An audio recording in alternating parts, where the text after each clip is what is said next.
Guys, after subscribing to this channel, please make sure that you also press the bell icon so that no notification, no new video of mine, any educational video is missed by anybody. I welcome one and all in tonight. The class session is vulval dystrophy and VIN, basically the benign lesions of vulva. Nevertheless, they are the precursors for vulval carcinoma, which I'm going to be taking next.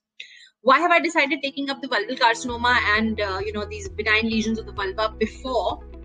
Because vulval carcinoma and the benign lesions of vulva is one topic which is not nicely taught in your postgraduate institutes. I was also one of them. Either it was not taught properly or I used to keep running away, I don't know, but the topic was never clear in my mind. Okay, lichen sclerosis, lichen planus, what is it, what was the treatment? I never had a clue. Okay, is it a precursor lesion of vulval carcinoma? Exact, I don't know. VIN was the only thing that occurred to me, that fine, it's got some association with carcinoma, but how do you do it? What do you go about it? What is the treatment? Nothing. So in tonight's class, my emphasis is going to be in making you not only know these topics, but learn these topics in a very, fun style, in a style in which you can remember it for long. And what I feel is that it's this 1.5 hour, whichever you spend with me, is going to be the only 1.5 hour that probably this chapter would require, and you might not have to go back and even kind of put an effort on it. Revise, yes, of course, I understand. You have my PPT with you.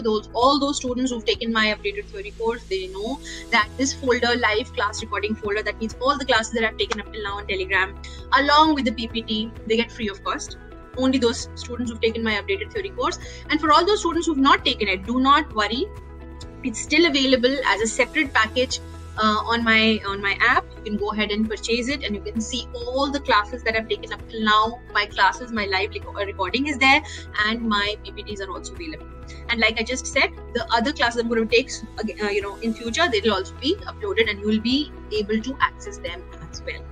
So this class, in this 1.5 hour, I hope that you get the value of this time, and you're able to remember and understand this topic very well. This is going to be my emphasis, and let's start with this diagram. All right. So what are we going to do? These are certain benign disorders and why do I say benign? Is because right now they are benign. They have a strong correlation with vulval carcinoma. Yes, they do. Some of them, not all of them, but right now they are benign. So you have these, and this, this entire PPT or this lecture tonight, I have prepared from European and UK guidelines, and the guidelines which are there for these vulval diseases, venereal and vulval diseases. So this all comes from a particular authentic source. It's not from one of your basic textbooks. It's directly from the guidelines. So this is what we are going to discuss: lichen sclerosis, lichen planus, and then a few dermatoses like dermatitis and psoriasis and lichen simplex. Then we talk about vulvodynia, and then VIN, or vice versa. So let's begin with lichen sclerosis. Now, this is how it looks. See, how I remember is it's lichen sclerosis. Sclera means eye, sclera, white, right? So this is mostly a white lesion, white glazed, these patches, and this kind of look, this scaly white glazed skin. This is called sclerosis. So why I put the pictures is because some of these pictures are, very abnormal.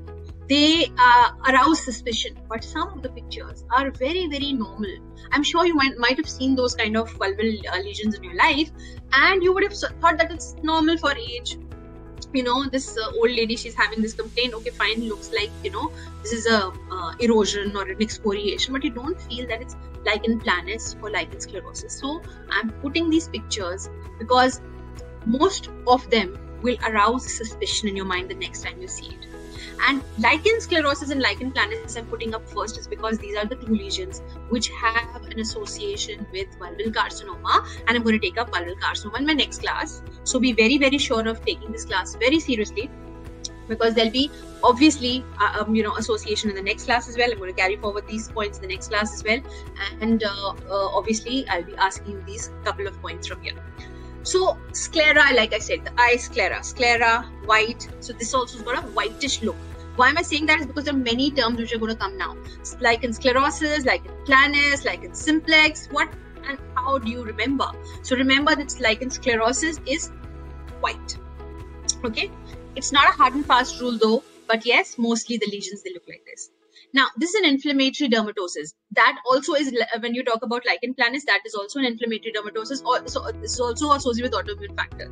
So these are not very specific for this particular disease. Remember that, number one. So it's an inflammatory dermatosis. That means some inflammation and autoimmune thing is going on here in the background. So it's associated with sometimes those diseases which already were there in your body. For example, somebody who's having an SLE might also have this problem. Okay, so nevertheless, lichen sclerosis is associated with autoimmune diseases as well. So there is an evidence to suggest that autoimmune factors may be involved in its pathogenesis, and recent evidence show autoantibodies to ECMP, extracellular matrix protein 1. So you see autoantibodies against ECMP1, and this is what is the latest evidence. All right. So there is increased frequency of other autoimmune disease disorders as well with lichen sclerosis. So obviously, we know that it's associated with the other autoimmune diseases as well. If you see the symptoms that you will find in almost all the vulval diseases, okay? You have itching, you have soreness, dyspareunia, urinary symptoms. Just imagine if that area is having excoriation. If your slightest problem in vulva is so irritating and so annoying, and this entire area has sclerosis, all right? So you will have itch, you will have soreness, you will also have dyspareunia, and you'll have urinary symptoms, because that looks like, obviously to pass urine in this case is so difficult. See, once this patient with herpes, I'd seen in my OPD, I think it's been in a week or so. The first complaint that she said was, I have a lot of pain down there and I'm not able to pass urine. So many times herpes comes with these two complaints, okay, because she cannot see the lesion, right? So she can only feel the pain, and she can feel that it's so painful that I'm not able to pass the urine. So first thing comes into your mind that maybe she has some UTI. But when I, saw the labia, in one, minute I could understand that this is herpes of the labia. But for that, you need to go through all these slides to make you understand in clinical aspect and clinical scenario what you're dealing with. And we are so away, at least I was. I don't know about you people, whether you have this exposure to this vulval diseases or not. Tell me guys quickly in my chat box, all of you, in how many institutes have you seen these, first of all, vulval carcinoma? How many of you have seen cases of vulval carcinoma? Let me chat with my lovely students. I just love to have this chat, and I keep encouraging you to please go ahead and open up your chat boxes. I would want to know. Okay, highlighted text you can't see. Thank you so much for letting me know, guys. Now you'll be able to see. Okay. Thank you, Usha. You are my favorite, you know that. So you've not seen. We were fortunate enough to see vulval carcinoma cases. You've seen. Okay, great. But you just have a smiley icon with me. I don't know your name, but very good, you've seen. So we were lucky enough to see vulval carcinoma cases. But we had not seen these lichen sclerosis or pre-malignant conditions, right? So, we do not know how to diagnose them. But I'm trying to teach you how do you remember and put it down in your examination. If at all this question is asked, benign, lesions of the vulva. And remember that it's my class, just 1.5 hour. If you give it to me, by the end of the class, 90% thing, 80% thing, okay, will remain in your mind, and you'll be able to answer at least something in your exam. After this, you might not have to read this chapter. And believe me, reading the chapter, first of all, it's very, very, scattered. You'll find somewhere lichen sclerosis, lichen planus only, nothing more than that. Somewhere you'll find only vulvodynia. Somewhere you'll find only VIN. So I've put all those conditions together in class tonight. So just bear with me. It's a dry topic. It's a very non-interesting and sometimes irritating topic, but please bear with me and just go with the flow.